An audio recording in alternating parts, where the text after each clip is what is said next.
salaamaaleykum sant leen gërëm leen ci àndandoo beeg télévision Futur Média benn waxtu jot na xibaaru digg bëccëg yi bokk na ci hypertension artérielle ak njeexital yi mu am fii ci Sénégal booy xool jàngoro bi téeméeri nit yoo jël ci Sénégal dal na fanweeri daanaka te ci nit ñooñu le ñeent fukk ak juróom benn képp ci téeméer bu ca nekk ñoom ñoo xam ne ñu ngi koy dund kilifay réew mi rawatina ñi ngànk wàllum paj mi nag di waskan wi ñuy topp lépp luñ leen digal ngir moytandiku hypertension artérielle.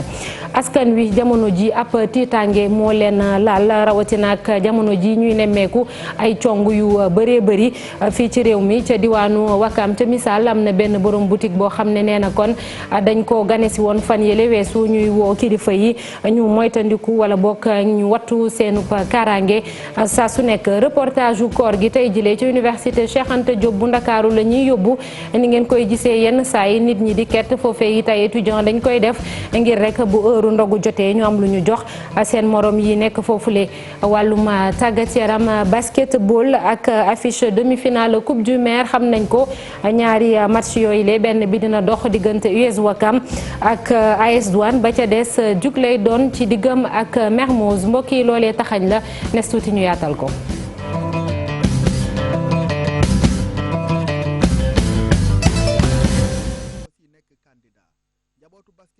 hypertension artérielle nekk jàngoro boo xamante ni tey laa duna wërngal këpp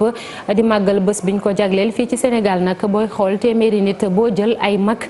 fanweer yi am nañ ko ñu nemmeeku ni it ci région yi yëf yi mën na faa gën a jégee dayoo te ñu bëree bëri ci nit ñooñu le xamuñu ni ñu ngeek jàngoro bu ni mel ñu dénk wàllum paj mi nag di wéy ba léegi rek di wax askan wi ñu topp tegtal yiñ fi indi ngir moytandiku hypertension artérielle ci jamono ji ñu nemmeekoo ni prise en charge bi dafa cher loolu reportage Mohamed Samb ak Modou Diop. hypertension artérielle nekk feebar boo xamante ni si mën na la faat ci loodul yëg fii ci Sénégal nag téeméer boo jël ñeent fukki ak benn dañu amee lii di feebaru tension. am na ay benn enquête ba nga xam ne defoon nañ ko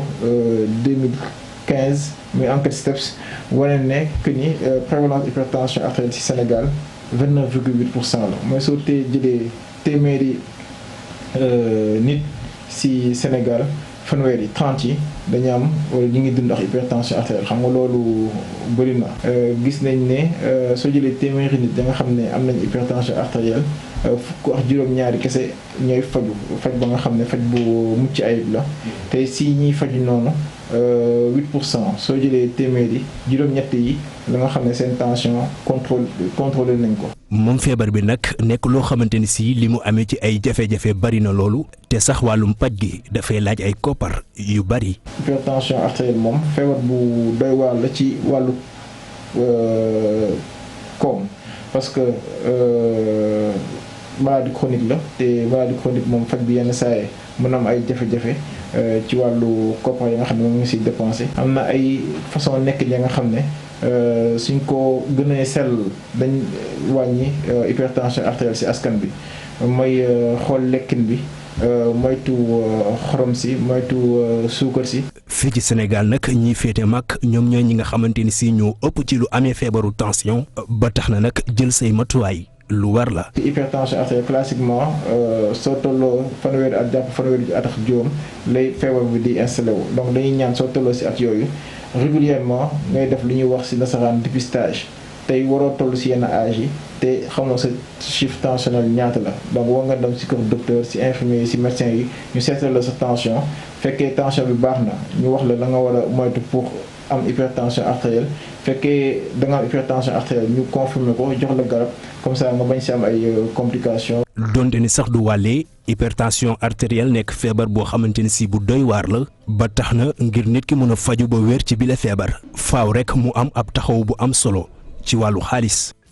ñu des ci wàllum pàcc bi ba léegi ak jëwrin biñ ko dénk Abdoulaye Diouf Sarr moom nag li mu gis mooy agence couverture maladie universelle niñ ko jëlee ca ministère boobule dafa tax ba gën naa yombal seen i jafe-jafe lu ci mel ni bor yu bëri yiñ doon amal këru fajukaay yi Abdoulaye Diouf Sarr di dolli ni du yàgg dara dina am benn contrat de performance bu ñuy signé ak bërëbu fajukaay yi ci loolee ci la ñuy xam ban hôpital moom moo gën a xarañ ak ban directeur moom moo gën a xarañ ngir ñu mën laa neexal foofule dañuy dem ba Mbour fekk ji fa Abdourahmane Diallo ak Mamadou Gueye. hôpitaux yi ak seeni directeur dañ leen di noter nguur gi li mu bëgg rek mooy amal ab contrat buy wone ni ab contrat bi nga xam ne dinañu xam bërëbu fajukaay wala boog directeur bu gën a def liggéey bu rafet ci réew mi. nan la ñuy def pour que hôpital bu mucc ayib ñu xam ko hôpital bu dëgg doomu ñu xam ko hôpital buy traîner tam ñu xam ko loolu nag loolu la ñuy wax notation hôpital yi bu ngeen demee sa hôtel yi am na fi hôpital yi tam dafa war a am. mais aussi duñu yem rek ci contrat de performance su structure bi dañu def benn contrat de performance boo xamante ne kiy jiite structure bi ñu dénk ko moo ko moom tam la ñuy xayma di xool ndax liñ ko dénk mi ngi ci am net donc mën naa wax ne waxtaan bi yépp loolu ñaari yooyu la tënk. li am ba des mooy hôpitaux yi dañuy am ay bor waaye tamit agence couverture maladie universelle moom it day yéex a fay ay borom Abdoulaye Diouf Sarr jàpp ni am nañu saafara ci li ni mel. yéex a fay boobu nag président. am na saafara bu mu indi saafara bu am solo parce que bi ñuy taxawal CMU dañ boole woon offre bi ak demande yëpp bàyyi leen ci biir ministère de la santé mooy que ne man maay faj mais aussi man maay fay sama bopp ci faj mi moo tax président ne léegi CMU dama koy jël génn ko ministère de la santé yóbbu ko beneen ministère du développement communautaire moo ko yor man ma yor offre bi moom mu yor demande bi bu ñëwee jënd service ci man donc bu fayee ko jotee ma ne ko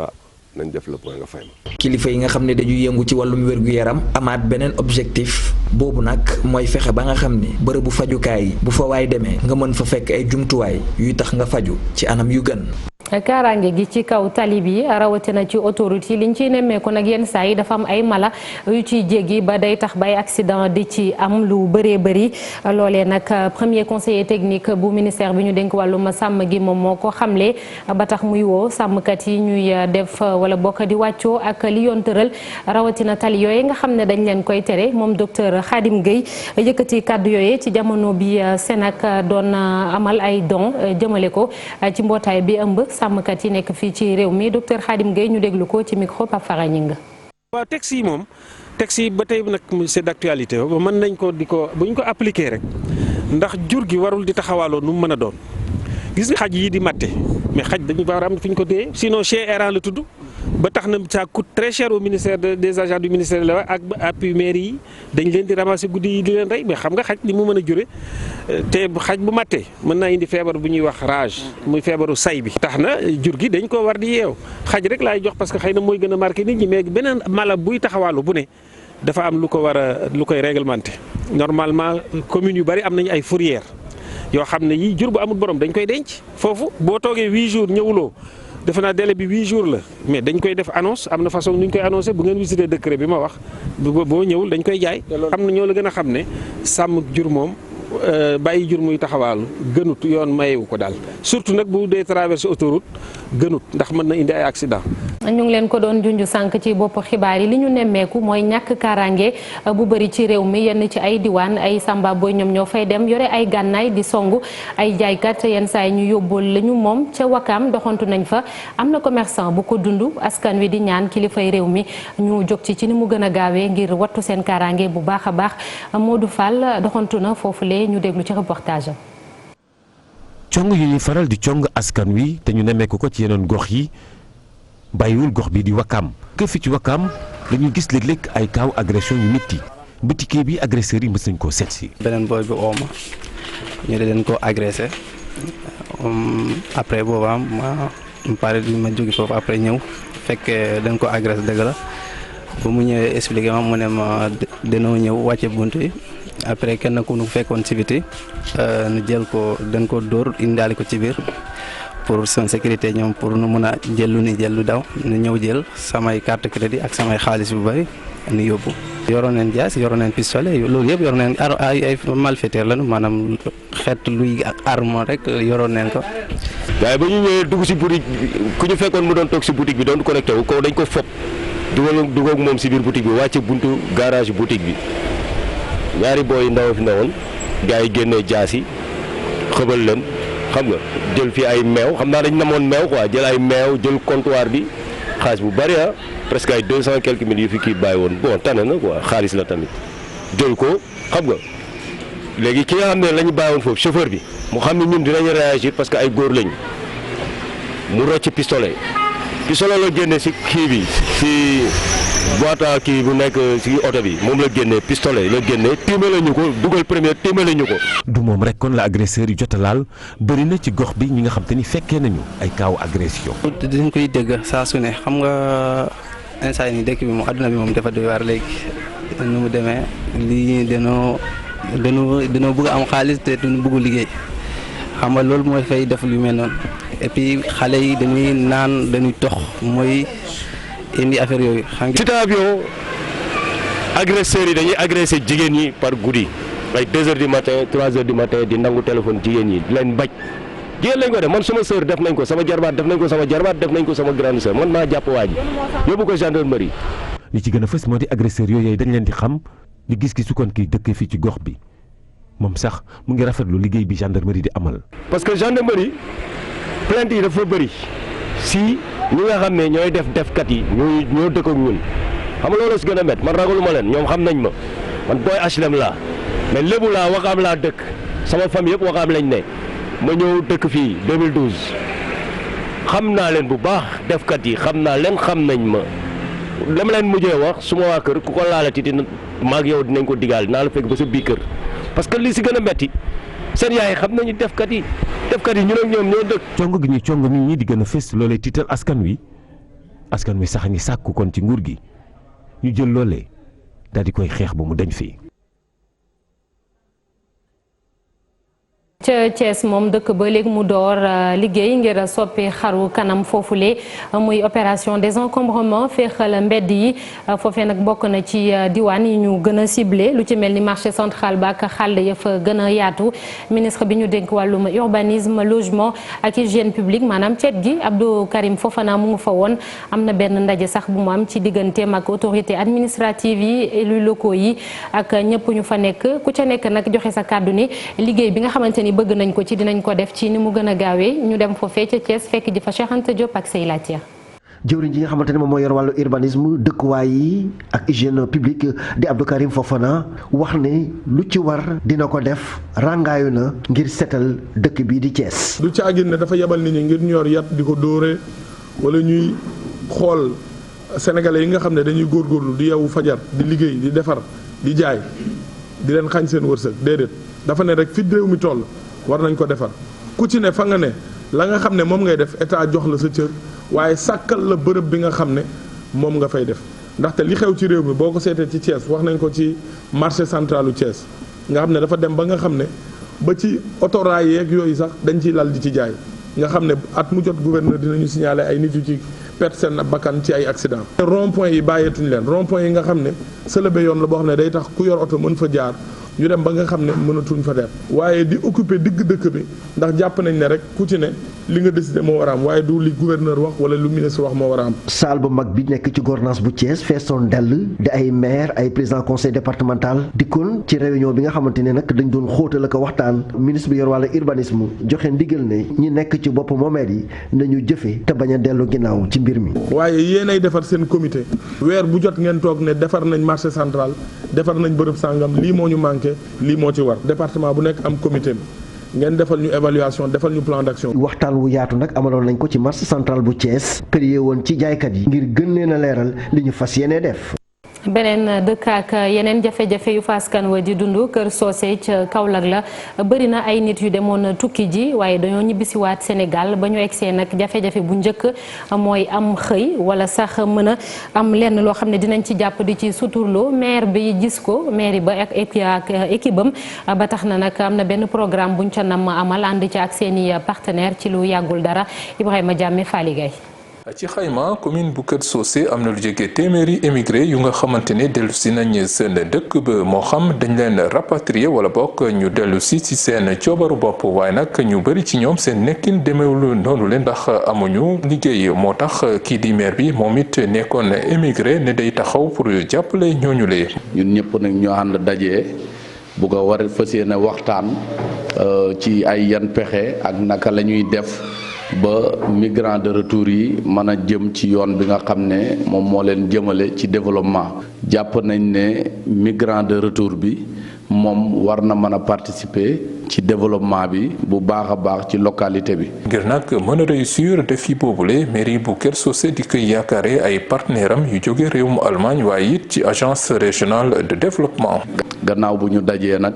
ñuy soppiante xalaat ci li waral migrant bi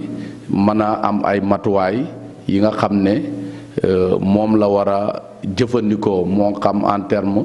de formation. forum bi di nag lu mat fukk ak ñaari émigré yu nga xamante ni dellu si nañ fekke nañu ko ki di Moussa Kane kenn la si ñoom moom nee na def na ay ati at ci tugal. parce que lii nii mu commencé nii su ko continuer sama classe bi nga xam ne doon nañ perdre seen temps ci àll bi jàngee fa xam-xam ñëw daneen mën a utiliser seen xam-xam boobu ba ñi nga xamante ne si ndaw ñi nga xam ne ñu ngi fi mën koo jëriñoo en même temps tamit ñoom danañ mën a toog fii liggéey gëm yàlla xam ne tamit la nekk fee mu ngi fii. li wax commune bu Kër Socé moo xuri nag yeneen gox yu bëri ay émigré ñooy dellu siwaat ci seen coobare wala ñu rapatrier leen waaye ñu bëri ci ñoom dañuy am ay jafe-jafe am ci li ñu jàpp ci wàllu activité économique. lii nag da ngeen koy faral di gis ci mbeddu Ndakaaru ci jamonoy koor gi le ay nit yu nekk ci mbedd bi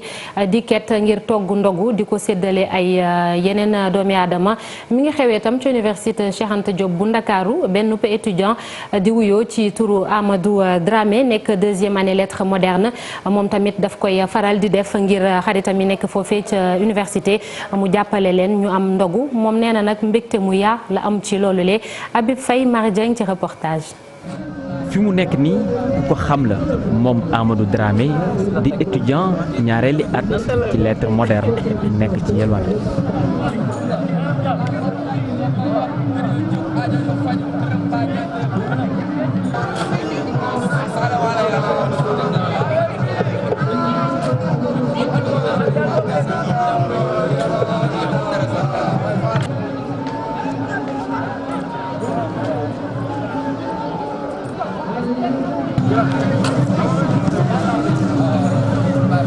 yelwaan googee ngir am lu mu jox xaritam yi ñu ndogoo ko waral mu doon loo xamante ni mu ne du tey rek la ko doon ndaxte lii ab mbégte la koy jural. étudiants yi ñu ngi leen di laaj ay ket bëgguñu participer ndax lii ku ci participer sa njariñ la kenn defalu ko kenn mais bu ko kenn joxewul sa du tere ñun ñu ko organiser dañuy jaayante li nekk suñuy poos ñu génnee ko ñu def ko si ndax ñu sanc loolu noonu jox étudiants yi ñu ndogu bien dit loolu rek mooy suñu mission si lii ñuy def. nekkul xaalis bi nekkul statut étudiant bi moo tax ñu koy def du dara ndax ñun avant ñu doon étudiant lii la ñu xam quoi si Baye Fall maa la ñu juddu suñu waajur yi si leen ci xamee ba tey ji suñu gisee ñuy wax si li sax du leen metti ndax xam nañu seen doom yàgg na dund lii te terewu ko jàng. ñoom sax dem nañ ba koy woowee baguette magique ñoñom yi moom muy dajale weccet yi ngir xaritam yi lii de ab caadaay Baye Fall la goo xamante nit ba mu ko dooree yàgg na. en fait boo gisee ma koy def maanaam dafay yàgg. avant ñuy nekk étudiant terewuñoo woor nag terewuñoo def li ñu war a def dara si àdduna terewuñu jàng bi ñu war a jàng ñu def ko mais lii dañ koy def ngir barke maam Cheikh Ibrahima Fall te terewuñu di woor nag. mu ne sax ca Baye Fall lay dee Amadou weer bi yëpp daf koy woor. weesu na mbégte sax quoi ndax bi ñu koy def nii en tant que étudiant ñu bari dañ lay xool di xalaat leneen kii en tant que étudiant genre c'est on a un mauvais regard parfois quoi si nit ñi ñu ngi xool mais loolu yàqaluñu dara ñu dañ koy def di ko santaatee ku tedd ki rek doon lay waxaat jërëjëfe borom Touba jaraw lakk maam Cheikh Ibrahima Fall. ci daara ju kawe ji ñu duppee Cheikh Anta Diop bëri na lool étudiant yu fi ndogo moom mi di baguette magique ci ñooñee la bokk ndax dana def wërngal gi yëpp ngir ut ay weccet yoo xamante nit da cay jënd ndogu ngir xaritam yi mën a ndogu ba suur. jërëjëf Habib Faye ceebu jën Penda Mbaye dañ koy faral di ndogoo ku ko wax nag xel dem ca Ndar gi ca ña fa dëkk li ñu bëgg mooy plat boobule ñu boole ko ci patrimoine mondial bu UNESCO maanaam lu àdduna bi yëpp bokk ki ko xamle mooy directrice centre de recherche et de documentation bu Saint-Louis foofee ca Ndar mu jàpp ni mën na am lu mu jur lu bëri lu baax ci tourisme bi fii ci réew mi mu ci dolli ni nag am na luy ñëw laata loolu muy ñu boole ko ci liste indicative bu Sénégal maanaam li gën a fës ci sunu moomeel rawatina ñi bëgg a ñëw ci réew mi Fatima Fall moom moo jiite centre boobule ñu déglu ko ci micro Ousseynou Diop ak Habib Seck. si kontaan ndax plat la bu nga xamante ni boo ko foo dem da nga ko fay fekk muy biir Afrique muy biir États-Unis Europe partout Asie boo leen ne ceebu jën laa bëgg lekk di nga gis ku la ko fa jox mais ceebu jën bi niñ koy defaree fii si Ndar yemul ak ñeneen ñi léegi nag ñun lu tax ñu bëgg ko inscrire dañu bëgg a wane processus bi naka lay dem bu ko defee même Saint-Louis déjà dañ ko inscrire sur la liste du patrimoine mondial touristes yi fi ñëw itam bu ñu ñëwee pour le patrimoine mondial dinañu xoolaale aussi l'art culinaire saint-louisien y compris donc le ceebu jën bu ko defee nag ñu xool ñëpp képp ku nga xamante ni ñëw nga Ndar di nga si mën a xewlu mais dina tax aussi waa Ndar yi nga xamante ni ñoom fii la soqeekoo foo dem ñu ne ceebu jënu Ndar que nit ñi itam mën a organiser wu surtout xale yi ñu mën créer ay GIE di mën a togg lu nga xamante ni ñooñu buñ ñëwee.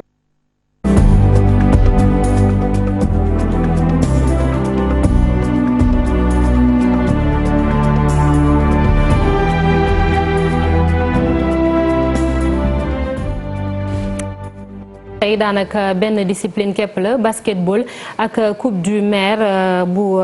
coupe du maire kon jàppaleen ni rek ñaari demi-finale yi xam nañ ñan ñoo koy joué US Wakam di daje ak AS Douane moom di benn match bi waaye muy match boo xamante ni tiitalul benn yoon waa Wakam ndax li ñu bëgg mooy tegle ay raaya yu bëree bëri bu ñu sukkandikoo ci entraîneur adjoint bi di Chérif Aïdara ñu déglu ko ci micro Cheikh Sadibou Diarra ak Ababacar Camara. amoon nañ chance nag tey am nañ chance parce que Saltigué daf ñu poser énormément de problèmes xamoon nañ ne match bi du yomb parce que Saltigué équipe la boo xam ne duñ bàyyi dara donc dañoo am jeu boo xam ne ils sont très agressifs. bu dee coupe du maire la ak coupe Saint-Michel yàgg nañ dem final waaw donc ren moom suñu objectif moom loolu la ñaari coupe du Sénégal coupe championnat ñu am si benn trophée waaw donc loolu daal mooy suñu objectif donc nous restons campés sur ça mais félicitations aux joueurs parce que ci compétition yëpp nga bokk ci carré d'as bi aussi c'est une très bonne chose pour le mental. beneen demi-finale bi jàppale ne dina am ci diggante Duc ak Mermoz ci basketball ba léegi ak présidence bu fédération bu Sénégal maître Babacar Ndiaye moom mi ko doon jiitewaat daanaka moom moo sampaat ndëndëm ngir jiitewaat ko ci ñeenti at ginnaaw coow yi ñu fi nemmeeku fan yile yëpp waaye ñi yëngatu ci wàllum basketball wax nañu li ñuy xaar yëpp ci ñeenti at yile ci maître Babacar Ndiaye bu ñu demee ba tabaat ko. assemblée générale élective mi nag dinañ ko amal fukki fan ak juróom ci weeru juin bi ñu dëgmal Cheikh Sadibou Diarra Ababacar Camara. maître Babacar Ndiaye jege na bu baax amal ñaareeli mandaam ci bopp fédération sénégalaise bu basketball ci AG bi ñuy amal ci fukki fan ak juróom ci weeru juin bii di ñëw moom rek moo ci nekk candidat njabootu basket bi dañoo kontaan ci moom wala dajeem tolluwaay la. pression la buñ koy tegaat pour moom bu ñëwaatee deuxième mandat bi mu corriger lu bëri day commencer d'abord mu développer basket à la base nga xam ne moom bu en 2015 bañ koy fal moom la waxoon da koy def te mu des lu bëri. son na dàllam jël na téléphone am woo ñenn ñi dem fekki leen waxtaan ak ñoom. biñ fi nekkee ba léegi coow li wàññeeku na ça veut dire que aussi yenn violence yi wàññeeku na gaa équipe yi benn équipe. nekk demul ba fin wu saison ne dañ ma ameel lii wala dañ ma ameel laa. indi ay coppite wala yokkute ñu ngi koy xaar ci ñaareelu mandat bi. bu am ay licence numérique xëy rek ubbi école basket kan moo fa ne xamuñu ko et tout le temps day am benn flux migratoire boo xam ne maîtriser wuñu ko côté boobu aussi war nañ ci teg suñu loxo. ci li ñu war a farlu bokk na ci tamit ci wàllum communication ak marketing. basket bi dañoo soxla ay moyens pour ñu mën a développer. au-delà des moyens mais aussi dafa am ay aspects comme lu mel ne communication dañ ko war a jox ñoo xamante ni ñoo ko xam administration secrétariat général fédération tey dafay sooxe commission juridique fédération dafay sooxe dafay am ay dossiers yoo xamante ni dañuy pendant tey ñoo ngi war a dem ay coupe du monde mais coupe du monde ay éléments ay produits vendables la mais du ñu nekk fii amuñu sax sponsor boo xamante ni dina mën a indi 200 millions wala 300 millions wala 1 milliard. mu xool ñi nga xamante ni mën nañoo apporter dara basket bi mu ànd ak ñoom ñi mënul apporter basket bi mu teg leen fële. ñu faloon ko ci atum 2015 maître Babacar Ndiaye dina amal ñaareeli mandaam ñeenti at wante li ñuy xaar ci moom bëri na bokk ci basket bi dem ci professionnalisme. jërëjëf Cheikh Sadibou Diarra lan la yéenekaay yi xëyee tey jile Mamadou Mouhamed Ndiaye moo ñu ko yëral. jërë ngeen jëf xëcc bu daggul dikk baa mu yendoo teng l'observateur nee nañu opposition bi ci réew mi condition ya ñu tegoon ne mooy mën a tax ñu bokk ci dialogue bi Macky Sall woote mu di ñu taxawal ab commission cellulaire indépendante dénk ko kilifa gu mag gu amul genn ak parparloo mbaak péete ngir mu doxal dialogue bi loolee Macky Sall nangul na leen ko l'observateur nañu mu des nag léegi ci ban personnalité neutre la ñuy juboo ak it ñan la ñuy tànn dugal leen ci commission cellulaire indépendante gi Le Quotidien nañu waa Front Résistance Nationale amagum nañu aslëf ci la ñu doon sàkku mu di commission indépendance dem nañu it ba jibal turu Mazid Ndiaye ak Babacar Gueye ngir jox leen commission bi ñu jiite ko La Tribune mel na ko naan ñu lii de guléet la enfin opposition bi sëkkatal Macky Sall ba mu dellu gannaaw teggib tànkam fi mu ko teg Vox Populi nañu gaañi ci opposition bi condition yi ñu tegoon ne mooy mën a tax ñu dem bokk ci dialogue bi condition yi am na lenn luñ leen ci nangul waaye am na lenn lu ca des la ca des moo di ñoom ñu ci opposition bi nee nañu dañoo bëgg Macky Sall taxaw jël engagement ne dialogue national bi lu ñu ci tënki rek dana ko jëfe Matar Souran mi coordonnateur Front Résistance nationale nee ci journal bi loolee mooy dëgg ndax amul njariñ ñu toog di waxtaane loo xam ne fa ñu ko waxee fa la yeme kenn du ko jëfee loolee duñu ko def réew mi quotidien nañu njiit réew mi Macky Sall nangul na opposition bi seeni càkkutéef